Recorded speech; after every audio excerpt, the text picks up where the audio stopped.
Hello and welcome. My name's John Harker, and today we're going to take a look at Agency Training Australia's risk management documentary. Now, as you know, it's a litigation minefield out there, so often agents, thinking they're doing the right thing, can wind up on the wrong side of the law. You don't want it to happen to you. And today, best of all, we're going to hear from agents who've been there and done that. People who can pass on hints and tips to help you avoid winding up in court. Could happen to you, we don't want it to, so sit back, relax and enjoy the video. Tim O'Brien, all the way from Mudgee, thanks very much for joining us today. You've recently been involved in a very important litigation matter involving your agency. Can you tell us the background to this matter? Peter, it has been a roller coaster ride for the last 12 months, probably nearly 2 years I guess for that matter. The whole thing started back in 2001 when we sold a winery and vineyard to a group of investors from Sydney. There was 15 people in that group, and the company that bought the property was called Lawson Hill Estate Proprietary Limited. We advertised that the property had a certain amount of acres of vineyard on the property, and it turned out that that was incorrect. There was also a situation with a water bore on the property which didn't relate to us at all. The water bore was something that wasn't pointed out to us upon our initial inspection of the property with the vendor. It came to light on the first inspection we did with the purchasers, and I guess to our embarrassment it was pointed out to the purchasers that there was a water bore on the property, and the vendor gave that information directly to them verbally at that point. But the information we advertised was in a written form, and it was on a brochure that we'd given to the purchasers, and that became one of the main issues of the whole litigation. So the problem with the statements that you had made was that there was a certain number of acres planted with vines, and that information was provided to you by the vendor, and it turned out to be incorrect. The problem with the bore, which didn't relate to your litigation, was what? The problem with the bore was related to there were a number of issues actually that related to the bore. There was the actual flow rate of the bore, which didn't meet what the vendors had sort of indicated to the prospective purchasers at that time. The chap that drilled the bore had quoted that it was 800 gallons per hour, and in fact he had meant to write 800 litres per hour. The action as it related to your agency revolved around statements you made about the size of the vineyard. Can you tell us how these statements were made and where you got your information from? Yes, certainly. When we inspected the property, we made sure that we obtained the information from the vendors, so the vendors gave us that information, and we also then went back to the office, wrote the advertising, and sent that information back to the vendors to have them check, make sure that what we were quoting to the marketplace was correct. And we also ask our vendors if they have any suggestions themselves, because some vendors obviously like input into the advertising if they're a little bit savvy that way, so we give them the opportunity to have input as well. And that information was sent to the vendors, then returned to our office with alterations made. When it got back to our office, we'd quoted, as the vendor had instructed us, that there was 22 acres of vines on the property. When the information came back from the vendors, they'd crossed that out and written 20 acres. So that was where the discrepancy came in, because it was in fact an area somewhere around 15 or 16 acres of vines that it turned out to be, the true area. And how did the vendors determine how many acres were planted with vines? At the time, when I inspected the property, I was aware that the vendors had established the vineyard, they'd planted it themselves and they'd nurtured it, so I could reasonably expect that they knew the actual area of the vineyard. It came to light when the case was actually progressing that they had actually driven around the area of the vineyards themselves and checked with their odometer of the car.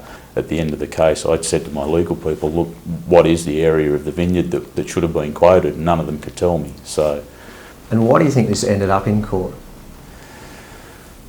Ultimately, I believe, and I've sold a lot of properties over the years to groups of people, and I'm always a little nervous because they never seem to work out for various reasons when you've got so many different personalities involved and different scenarios develop. They always end up back on the market.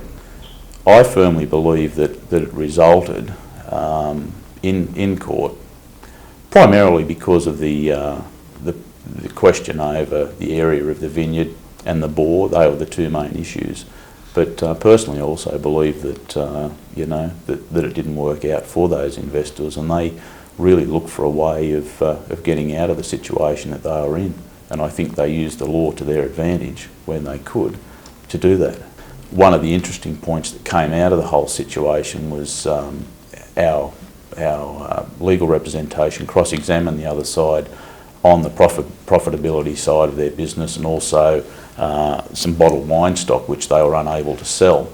And it was proven in court that they were still producing the same amount of wine, but couldn't sell it.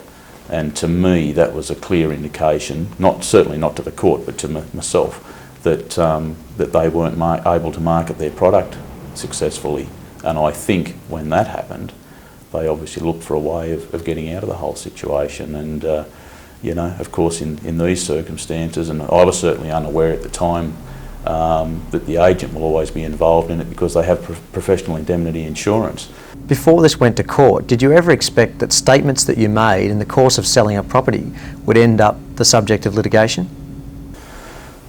I've always been a cautious agent, and cautious by nature, I guess, and luckily so. You hope that sort of thing will never happen to you, but I was aware that it could, and we'd already put practices into place to try and prevent that sort of thing from happening. And one of the practices we had in place at the time, and luckily so, was that we had, whatever information we obtained from vendors, we had the vendors sign off on that information to confirm that it was correct and that they'd given us the right information before it went to the marketplace. It's been standard practice in our office for a lot of years now to do that, and I think that was one of the main factors that helped us through this whole situation. In fact, I know it was, and it's just something that should be, in my opinion, standard practice for every agent in Australia. I was probably the one that was frowned upon because I was very pedantic about it, and it made, I guess, our girls' jobs onerous because it was another couple of steps in the process where they had to have letters and the information actually sent back to the vendors. This all has to be automatic in the office, and we couldn't go to market without having that information back in our hands. It's really shown them through this whole process just how valuable those sorts of processes are and just how important it is. Do you remember how much the total claim was for? Initially it was about $1.5 million. They were awarded about $740,000 in the end. You've mentioned to us previously that you've had professional indemnity insurance up to the value of $2 million or $3 million.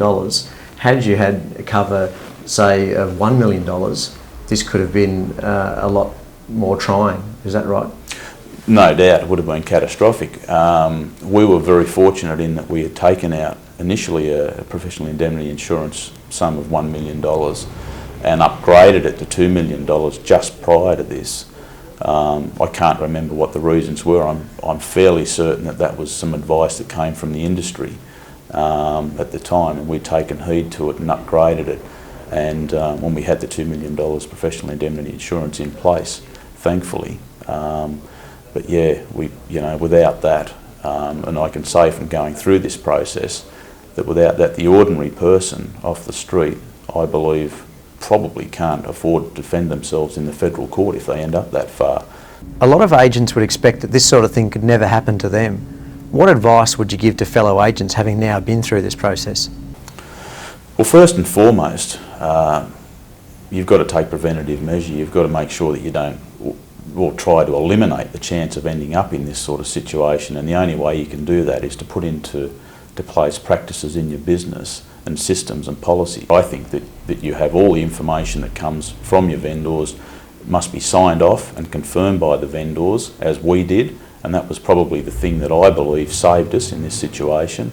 And then also make sure that your disclaimers are correct. We'll make sure that the disclaimer is in the same size font and print as the rest of the writing on the page. Ensure that the disclaimer is on each of the pages wherever they are promoted, and make sure the disclaimer clearly states that the information is given from the or from someone, whoever the information comes from, normally the vendor in our case, that information was given to you by the vendor, that we are merely passing on the information, and that any prospective purchasers should make their own inquiries. And most importantly, adhere to the new Property Stock and Business Agents Act and guidelines that are now in place, because I believe a lot of what has been put in place, although it is onerous on the industry, a lot of those things are measures that will prevent this sort of thing from happening. So be aware of the Act. Ignorance is not acceptable in a court of law. We must make sure that we know the Act inside out and back to front. That will reduce the risk of litigation happening in your firm.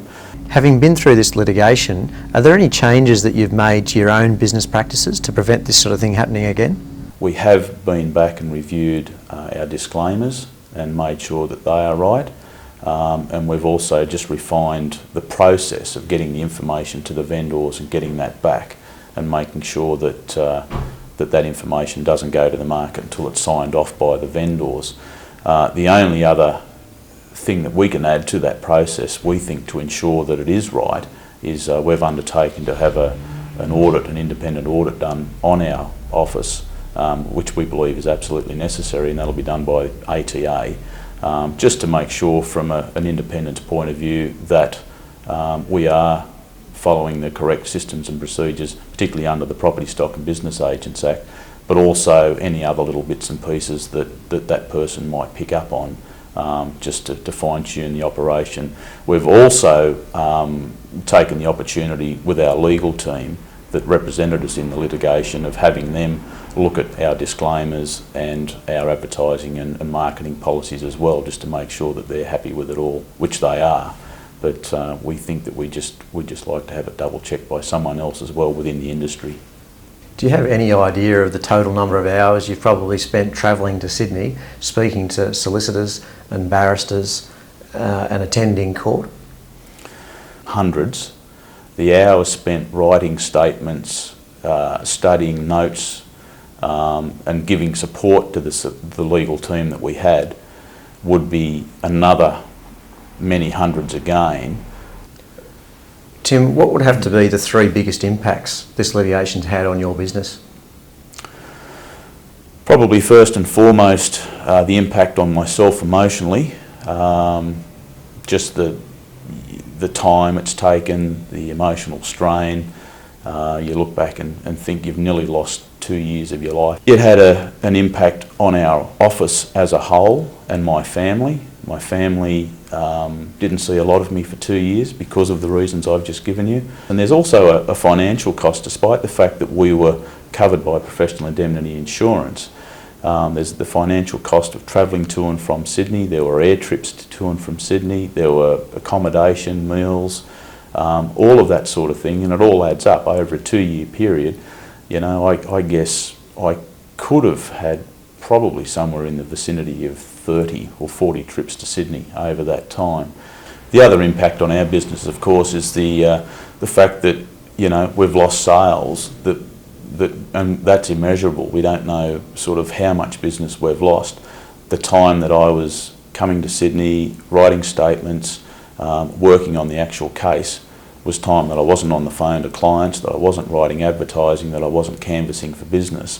My personal sales volume dropped by probably around 50% at the end of the day, which is a huge impact.